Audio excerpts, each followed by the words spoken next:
The Great Hall of the Galactic Council floated above a dying red star. Its walls were made of gold and glass shining with the light of 1,000 galaxies. Inside, hundreds of alien species had gathered. Tall, short, winged, scaled, and glowing. All of them spoke in deep voices that echoed through the chamber. But today their voices were not full of pride. They were full of fear. At the center of the room floated a holographic map of the Milky Way. Thousands of planets blinked in blue light, safe and peaceful worlds.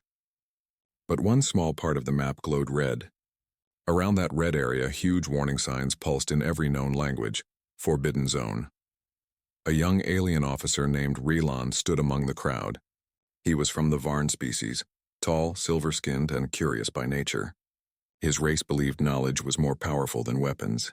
And yet today, as he looked at that glowing red circle on the map, he felt confusion. He turned to his commander. "Admiral Karen, why is that planet forbidden?"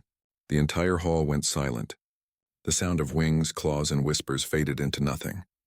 Even the lights dimmed as if the star itself was listening. The old admiral, a creature with scales as black as space, turned his cold eyes toward Relon. His voice was low, tired, and full of old memories. "You are too young to remember," he said. "But that world ended a war none of us could win." Relon frowned. "A war against who?" The admiral's eyes moved back to the hologram. The red planet rotated slowly, its blue oceans glimmering beneath the projection light. "Against them," the admiral said. "The humans." Murmurs rippled through the crowd. The word human sounded strange, almost cursed. Some aliens hissed. Others looked away. But Relon didn't understand the fear. He stepped closer to the hologram. "This world, Earth," he said, reading the ancient label. "It looks small. It looks weak." The admiral gave a short, bitter laugh. "That is what we all thought. Before the unexpected war. Centuries ago, the Council had sent fleets across the stars, conquering worlds one after another. They called it the Era of Unification. They believed every planet must join the galactic order, for peace, for progress, for control. When they reached Earth, they sent a message. Submit to the Council. Share your resources. Share your skies, but humans refused. The Council laughed then too. One planet against the galaxy? Impossible. The Admiral's eyes grew distant as he spoke, like he was seeing ghosts. They were small. But their courage was not. They fought with machines older than our empires. They fought with a fury that no one understood. One by one, the Council's fleets vanished. Entire armadas gone. No distress signals. No survivors. At first, the Council believed it was a trick. They sent more ships. They never returned. Then something strange happened. Every planet that had attacked Earth went silent. No communication, no light, just darkness. The Council named it the Great Silence. Relon's heart beat faster. He didn't believe in ghost stories. He believed in facts. "Admiral," he said carefully, "maybe there is another explanation. A hidden weapon. A disease. Something logical." The Admiral stared at him. "You think logic can explain fear that crosses galaxies?" He leaned closer. "I saw their ships, Relon. Ships made of black metal that swallowed light. They didn't fire lasers, they fired gravity itself. They turned moons into weapons." Relon tried to imagine it, but failed. How could a species so primitive— "They are not primitive," the Admiral interrupted. "They are unpredictable. That is why their planet is forbidden." Silence fell again. The Council members began whispering, arguing, shouting. Some demanded to erase Earth from all records. Others wanted to study it again from a distance. But Relon stood still. He looked at the red planet on the hologram, spinning slowly in space. There was something inside him, a spark of curiosity stronger than fear. "Admiral," he said finally, "if no one ever returned, then how do we know what truly happened?" The Admiral's voice turned cold. "Because I was there," he whispered, "and I saw the humans open the sky." The hall froze again. Even the air felt heavy. Relon opened his mouth, but no words came. He wanted to ask what open the sky meant, but the look in the Admiral's eyes stopped him. It was the look of someone who had seen something no mind should ever see. When the meeting ended, the Council members hurried out, afraid to speak of Earth any longer. But Relon stayed behind, staring at the red circle on the map. He felt a strange pull toward it. Not fear, not madness, but a question that wouldn't leave his mind. What had really happened there? Why did the stars themselves seem to avoid that planet? He looked once more at the word written in red. Earth. Then, without telling anyone, Rilan made a decision that would change the galaxy forever. He would go there. He would find the truth about the forbidden world, and about the humans the universe still feared. The stars outside the window of Rilan's ship stretched into silver lines as it entered warp speed. He watched in silence, his reflection flickering on the glass. Behind him, the hum of the ship's engines filled the air like a heartbeat. He knew what he was doing was forbidden. Leaving the council without permission meant exile, or worse. But Raylan could not stop himself. He had to know the truth about the planet called Earth. For years, the galaxy had whispered stories about that world. Some said it was cursed. Others said the humans had vanished into another dimension. But Raylan did not believe in myths. He believed in facts, and the facts had been buried for too long. He had chosen a small crew, 5 beings who, like him, did not fear the unknown. There was Sirach, a lizard-like navigator who had once mapped black holes. Vera, a scientist from the luminous race of Karans, her body glowing faint blue. Teln, a silent warrior from the frozen moon of Rek. Yarrow, an engineer with 4 arms and a loud laugh that hid his fear. And finally Loon, a young pilot who admired Rilan more than he admitted. Their ship, the Seeker, was small but fast, designed for deep space exploration. They told the council they were heading to a barren asteroid field for research. But their true destination was much darker. After 5 days in warp, they reached the border of the Forbidden Zone. The sight made the crew fall silent. Ahead of them, space looked wrong. Stars seemed dimmer, twisted, as if light itself refused to pass through that region. Strange signals flickered across their scanners. Broken, whispering sounds like ancient voices. "What is that?" Lun asked softly. Vera shook her head. "No idea, it's like the echoes of something that once lived here." Raylan stared at the dark stretch of space. "So this is the edge of human territory," he said. He took a deep breath. "Set course for the center." The ship entered the Forbidden Zone. At once, the stars behind them vanished. The crew felt as though they had crossed a veil into another world. Time felt slower, the air colder. Even their own movement seemed delayed, like reality itself was hesitating. Hours passed. Then the ship's sensors began to beep rapidly. "Captain, I'm detecting metal debris," Sirach said. "Size?" Raylan asked. "Massive. Possibly a warship." The Seeker approached the source, and everyone fell silent. Before them floated the wreck of an enormous alien battleship. Its hull was torn apart, melted in some places, twisted in others. But there were no burn marks from plasma or missiles. Instead, it looked as if gravity itself had crushed it like paper. Vera's voice trembled. "That's a Tsaran warship. They were one of the Council's strongest fleets." Raylan frowned. "No distress signal?" "None. It's completely dead." The crew put on their suits and left the ship, floating through the wreck. Inside the dark corridors, their flashlights caught strange marks on the walls. Claw scratches, burn holes, and writing. Old carved words in several alien languages. Lun pointed. "Look at that." Raylan moved closer to the metal wall. Someone had burned a message deep into it. It read, "Do not wake them." The crew exchanged uneasy looks. "Wake who?" Jarrow whispered. No one answered. They returned to the Seeker. Everyone felt a strange pressure in their heads, a feeling of being watched. Vera checked her instruments, frowning.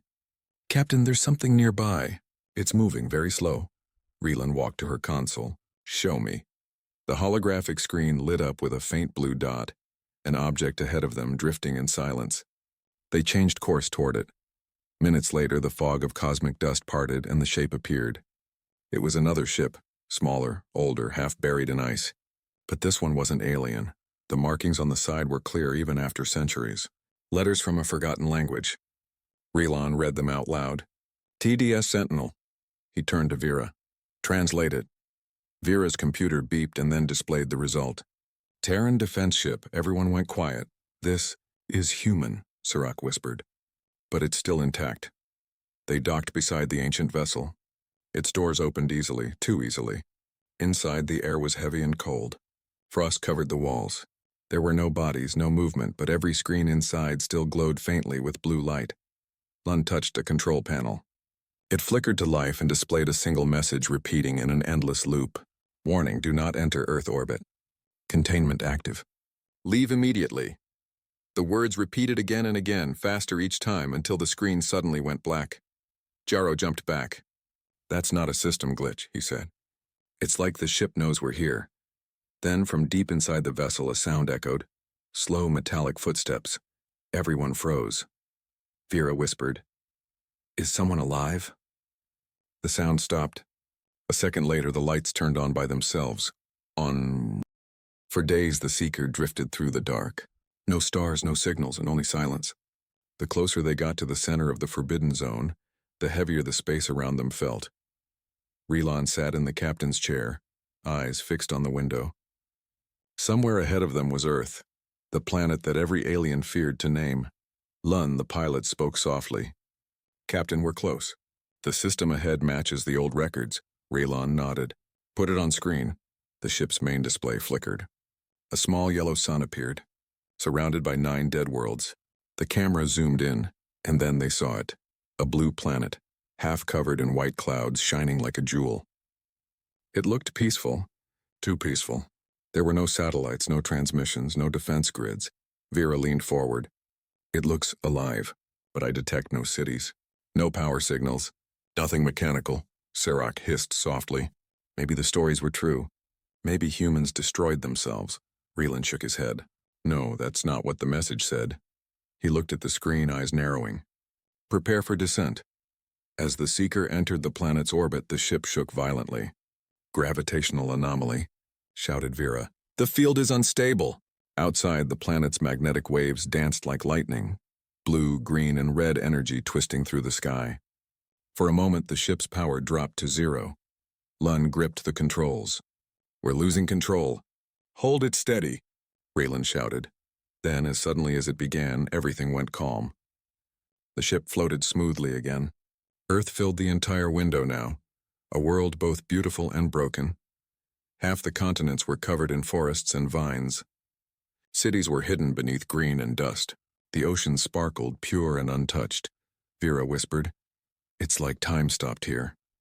They landed on a large plateau where an old human city once stood. The ruins stretched for miles, crumbled towers, rusted cars, cracked roads covered in moss. But there was no sound of life. No birds, no wind, only silence. The crew stepped out, their boots sinking into soft soil. The air was breathable, rich in oxygen. It smelled of rain and dust. Jaro looked around, uneasy. "I don't like this. It's too quiet." Vera scanned the air with her device. "Strange. I detect weak energy signals underground." Relan crouched and touched the earth. The ground was warm. "Something's still alive down there," he said quietly. They followed the readings toward what used to be a giant human building, its top torn off, its walls cracked. At the base of the structure, they found a sealed metal door half buried in dirt. Faded words were carved above it. "Terran command, do not enter," Lun frowned. Command? Maybe it was their government center. Raylan's eyes gleamed with curiosity. Or maybe something else. They used plasma cutters to open the door. A wave of stale air rushed out, cold, metallic, ancient. Inside, long corridors stretched into darkness. Their flashlights flickered over walls lined with human symbols and broken machines. They walked carefully, every step echoing. Vera stopped suddenly. "Captain, did you hear that?" Everyone froze. Somewhere ahead, a faint tapping sound echoed, and slow and steady like metal against metal. Then, silence. Relan whispered, "Maybe it's the wind." But there was no wind here. They reached a large chamber filled with computers and empty glass pods. Dust floated in the air like tiny stars. Vera wiped off one of the pods and gasped. Inside was a skeleton, human, small, dressed in a uniform. A label on the pod read Cryo Unit 42. Jaro stepped back. Cryopods? Were they trying to freeze themselves? Raylan frowned. Maybe, but why only some? What happened to the rest? As they moved deeper, the tapping sound returned, faster this time. It seemed to come from the walls themselves. Then the lights turned on. Not all at once, one by one in a long row leading toward another door at the far end. Lun whispered, "It's like someone's guiding us." No one laughed. They followed the lights until they reached the final door. It was marked with a single word, Armory. Rilan nodded to Jarrow. Open it. The door hissed open, releasing a cold mist. Inside were rows of metallic suits, large, black, and still powered. The armor looked alive, pulsing faintly with blue light. Each one had a symbol on the chest, a white circle with a blue planet in the middle. Human battle armor, Vera said softly. But this tech is centuries ahead of anything we've seen. As she spoke, one of the suits suddenly moved. Its visor lit up with a red glow. Everyone aimed their weapons. Rilan took a step forward, heart pounding. The suit's speaker cracked, releasing a voice. Static at first, then words. Unauthorized access detected. Identify. Vera stammered. We are explorers. We mean no harm. The suit's red eyes turned toward Rilan. Explorers? It repeated. The last explorers came for war. A second armor powered up. Then a third. The entire room began to glow as dozens of dormant suits awakened, one after another.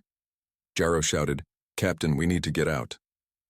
But before they could move, the first armor stepped closer. Its massive frame blocked the exit. You entered the forbidden world, it said. Now you cannot leave. The lights around them brightened until they had to cover their eyes. When the glare faded, the suits were gone. The room was empty again.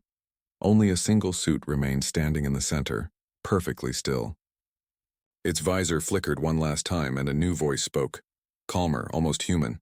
If you can hear this, you have awakened the sleepers. The defense fleet will rise again. Then the voice ended and the room went dark. The crew ran back through the corridors toward the surface. The tapping noise followed them, echoing from everywhere now. As they reached the open air, the sky above began to change, clouds swirling unnaturally, lightning without thunder striking across the horizon. Vera looked up, horrified. Captain, the planet's energy is rising. Something's waking up. Rilan stared at the storm forming above the old city. In the distance, faint shadows rose from the ground. Hundreds, maybe thousands of black shapes lifting into the air. Ships. Human ships. Silent. Ancient, but still alive, Rilan whispered. They never left. The others turned toward him, fear on every face. And far above, through the rolling clouds, a massive shape appeared. A ship so large it blocked out the sun.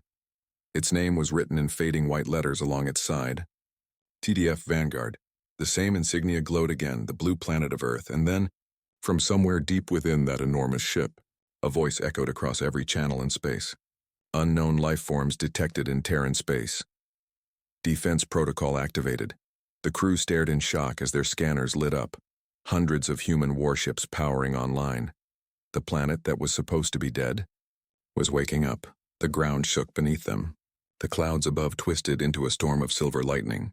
And from deep within the sky, the massive human warship TDF Vanguard slowly rose. A ghost of steel and power that should not have been alive. Its engines glowed faint blue, like the heartbeat of a sleeping giant. The air around the alien explorers crackled with static energy. Even their suits began to buzz and flicker. Captain, shouted Vera, all systems are failing. Rilan steadied himself as the ground split near his feet. He looked up. Hundreds of smaller ships were emerging from the ruins, silent and cold, forming a perfect formation around the planet. Lun whispered, voice shaking. They're defending Earth, Serac hissed. But who's controlling them? The humans are gone! Rilan didn't answer. He stared at the sky, his silver eyes wide. Somewhere he felt that something or someone was watching them. A sudden blast of static filled their radios. Then a voice came through, deep, calm, human. Identify yourselves. Everyone froze. The voice wasn't robotic. It wasn't pre-recorded. It was alive. Rilan slowly raised his communicator. This is Captain Rilan of the exploration vessel Seeker. We come in peace, the voice repeated, almost amused. That's what the last one said. Static hissed again. The ground trembled. Then, from behind the ruins, a bright white light appeared, moving toward them. The crew raised their weapons, but Rilan lowered his.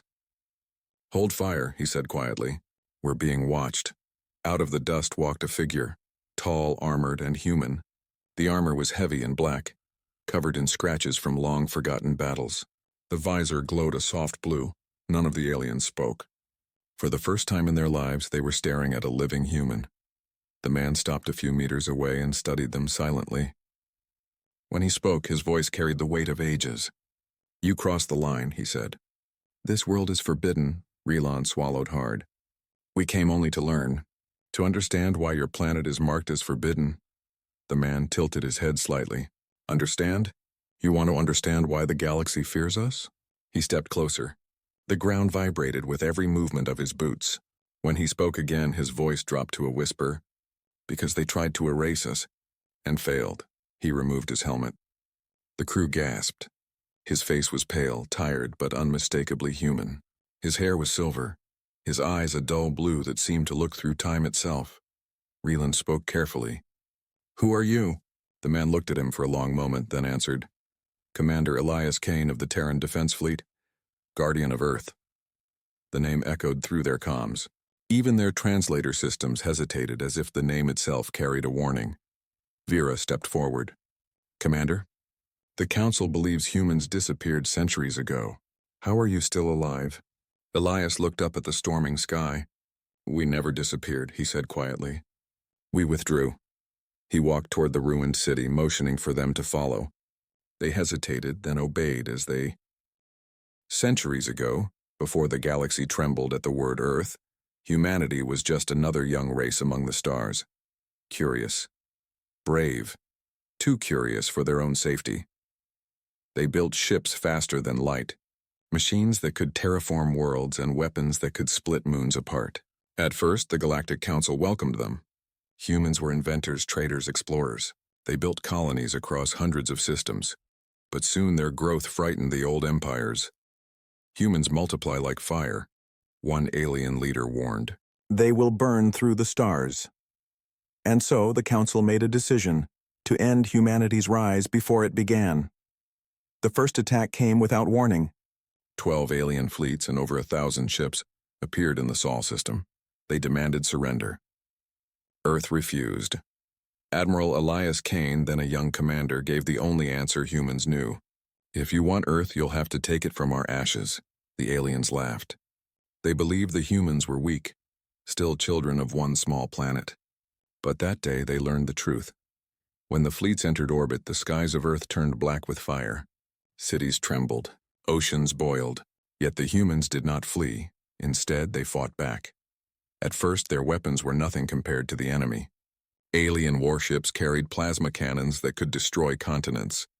But humans had something else: desperation and rage. In underground bases, engineers worked without sleep. Old satellites were turned into bombs. Civilian ships were turned into ramming vessels. Every human on Earth became part of the war. They didn't fight for conquest. They fought for survival. And when the first alien fleet landed troops on the moon, humanity unleashed their secret, Project Ares. The alien soldiers never saw it coming. The surface of the moon split apart, revealing hundreds of hidden launch tubes. From them rose the first wave of human dreadnoughts, the Ares-class destroyers, massive ships powered by dark fusion cores. Each one carried a weapon never seen before. A cannon that didn't fire energy or missiles. It fired gravity. The alien ships screamed across comms as their hulls twisted and broke under their own weight. Entire fleets collapsed into themselves like dying stars. Within hours, half the invasion was gone, and humanity's answer to extinction had just begun. The Council called for reinforcements. 50 more fleets came, then 100. The war spread across space. For every human ship destroyed, 2 more rose in its place. Mars became a fortress. Venus became a shipyard. The asteroid belt turned into a sea of hidden mines and defense turrets. And still, the aliens came, endless, confident, believing numbers could break human will. They were wrong. When the alien armadas reached Jupiter, they found something impossible: a giant black structure orbiting the gas giant. It wasn't a station. It was a weapon. The humans called it the Oblivion Gate. It was designed to open a hole in space and not to travel through, but to consume. When the first alien fleet fired on it, the weapon activated. A bright flash, then silence. Every ship within 1 million kilometers vanished, erased from space and memory. Their signals cut off, their coordinates gone. The galaxy called it the Great Silence. The survivors fled in terror. But humanity didn't chase them. They stopped. Their world was burned, their cities half gone, their people broken, but they had survived. They looked at what they had done and felt no joy. Commander Elias Kane, standing among the ruins of London, spoke to what was left of Earth's leaders.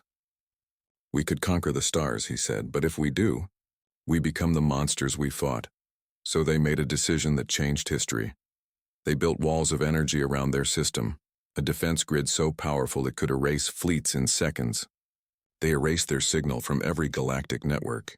They disappeared, and they made sure everyone remembered what would happen if anyone tried again. For centuries, the story spread like a shadow across the stars. Alien children were told bedtime stories of the silent planet. Captains avoided the Sol system, refusing to even plot it on maps. Traitors whispered, the humans still watch from the dark. And those who didn't believe, those who tried to test the myth, never returned. Back in the present, Captain Reland sat inside his ship, holding the glowing cube Elias had given him. The device began to project an image, no old human footage. He saw the war again, burning skies, falling ships, soldiers screaming, and one human voice shouting over the chaos. "We will not go quietly into the dark." Raylan's hands trembled. He finally understood why the galaxy feared this species. They didn't win because they were stronger. They won because they refused to lose. Vera whispered beside him. "How could they do all this? Alone?" Raylan answered softly. "Maybe they weren't alone. Maybe the universe itself feared what would happen if they died." He turned off the hologram and looked toward Earth through the ship's window. The planet glowed in silence, calm, peaceful yet full of power. "Set a course for the Council," Raylan ordered. "They must know what we saw." But as the engines roared, a soft voice echoed through the comms. "Captain Raylan," said Elias Kane's voice. "You carry our story now. Don't let them forget it." Raylan froze. He looked around, but there was no signal, no source, only the quiet hum of the stars. He whispered to himself, "The great silence. It never ended. It just waits." And as his ship disappeared into the void, a single light blinked on Earth's surface, the sign of another sleeper awakening. The great golden hall of the Galactic Council trembled with noise. Thousands of alien representatives argued, shouted, and cursed as Captain Raylan placed the small metallic cube on the center table. The cube pulsed with a soft blue light, the same color as the human's eyes.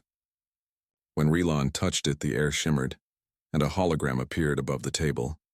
It showed the image of Commander Elias Kane, standing on the ruined Earth, his voice echoing across the chamber. "This world is not dead," the human said. "It remembers, and it is watching." The hall fell silent. The alien leader sat frozen. The Chancellor of the Council, a tall creature of silver skin and glowing eyes, finally spoke. "Is this a trick?" he demanded. "Humans vanished 1,000 years ago." Raylan stepped forward. "No, Chancellor. They are still there. I saw them with my own eyes. The humans are sleeping, guarding their planet, and they warned us never to return." A deep voice growled from across the hall. It was General Vork, the warlord of the Krath Empire. "Lies," he barked. "The humans are extinct. We searched their system centuries ago." Raylan turned to him. "Then why do your ships never return from there?" Vork's mouth twitched. He had no answer. The Chancellor studied the hologram again. "The Council forbade all travel to Earth long ago. We believed the danger was gone." He looked at Raylan. "And yet you broke that law." Raylan lowered his head. "I did, Chancellor. And now I understand why it was forbidden." A low whisper spread through the chamber. The cube continued to glow, replaying the image of human ships rising from the ruins, their silent formation surrounding the planet. The representatives stared in horror. One said, "If they wake again, will they attack us?" Raylan's voice was quiet but firm. "No, not unless we attack first," but even as he spoke, he wasn't sure if that was true. Far away, deep in the black of space, and something began to move. Hidden inside the Kuiper Belt, thousands of dormant human warships came online. One by one, their engines flickered blue. Sensors awakened. Shields activated. Each ship carried the same insignia, a white eagle holding the Earth in its claws. The emblem of the Terran Defense Fleet. Inside one of those ships, Commander Elias Kane stood once again on the bridge of the TDF Vanguard. He looked out at the endless dark. "Status?" he asked. A synthetic voice replied, calm and loyal. "Reactivation complete, Commander. All systems functional. External scans detect unusual movement near outer colonies." Elias frowned. "The Council knows." He closed his eyes. For a moment he looked tired, too tired for war. Then his voice hardened. "Prepare the fleet. The Guardians of Earth return." Back in the Council chamber, the debate had turned into chaos. Some wanted peace. Some wanted war. Some wanted to erase the entire Sol system before the humans could strike first. "We cannot let them rise again," shouted General Vork. "They will destroy us all." Relan slammed his hand on the table. "They will destroy no one if we leave them alone. Haven't we learned anything from the Great Silence?" The Chancellor's gaze was sharp. "You speak as if you pity them." Relan shook his head. "I don't pity them. I fear them. And I respect them." He turned, facing the entire Council. "Humans did what no other species could. They fought the galaxy and survived. That means they're not monsters. They're warnings." The room fell quiet again. Every alien could feel the same thought creeping through their minds. What if the humans are already awake? Across the stars, their fear was becoming real. On distant outposts near human space, ships began to vanish. Scout vessels stopped sending reports. Sensors picked up massive energy spikes. Then silence.